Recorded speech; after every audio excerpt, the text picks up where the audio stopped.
Good morning, আমি সর্বরী চলে এসেছি আরও একটা নতুন ব্লগ নিয়ে। তো ঘুমিয়েছি, আমার চোখ মুখ ফুলে গেছে, আমি নিজেও কতটা ফুলে গেছি। একটু বাজারে একটা জিনিস কিনতে, তো সারাদিন কি করছি না করছি তোমাদের সাথে সেটা শেয়ার করব।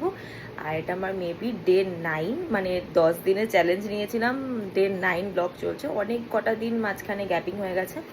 তো ঠিক আছে, আমি রেডি হতে হতে তোমাদের সাথে একটু গল্প করবো, দেন বেরোবো। সারাদিন কি করছি চলো তোমাদের সাথে শেয়ার করি। লিপস্টিক পরাটাই বাকি আছে আমার। কে কে আমার মতন গান শুনতে শুনতে রেডি হয় একটু শুনি।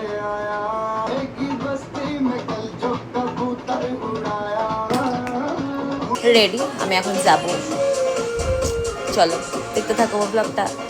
মানুষ রোদে কি করে, সানগ্লাস নিয়ে বেরোয়, আর আমি রোদে একটা নর্মাল ফ্রেমে চশমা নিয়ে বেরিয়েছি। ভুলে গিয়েছি সানগ্লাস পরতে আমি। দেখ আমি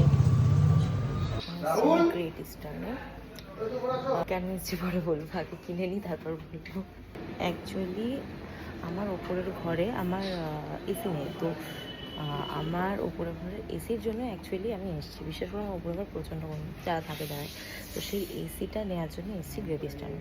তো এখন বিল হচ্ছে, আজকেই বললো ইনস্টল করে দেবে একটু পরে, তো যাই।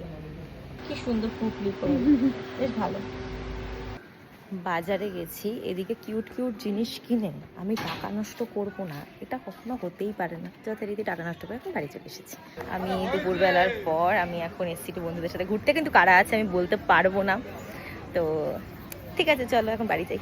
তো এখন আমি যাচ্ছি বাড়ি। এটা আমার আজকে বিকেলের আউটফিট ছিল।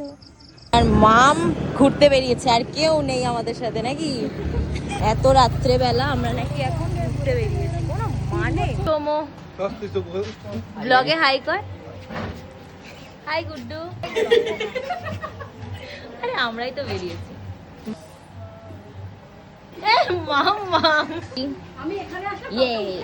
আমরা যে কত রাত অব্দি ঘুরছি বল। ও সেটাই তো অবাক, 10টা 20। আজকে এত লেট হয়ে গেছে, প্রায় 11টা বাজতে গেছে। আসলে আমরা অনেক দিন পর আজকে সবাই একসাথে বেরিয়েছি, এদিক ওদিক ঘুরে লেটেই এখন বাড়ি আসলাম। 11টা বাজে, একটু ওপরে যাব, ফ্রেশ হব। তো আজকের ব্লগটা আমি এখানেই এন্ড করছি। আজকের মতো সবাইকে টাটা, গুড নাইট। নেক্সট ব্লগে দেখা হচ্ছে, বাই বাই।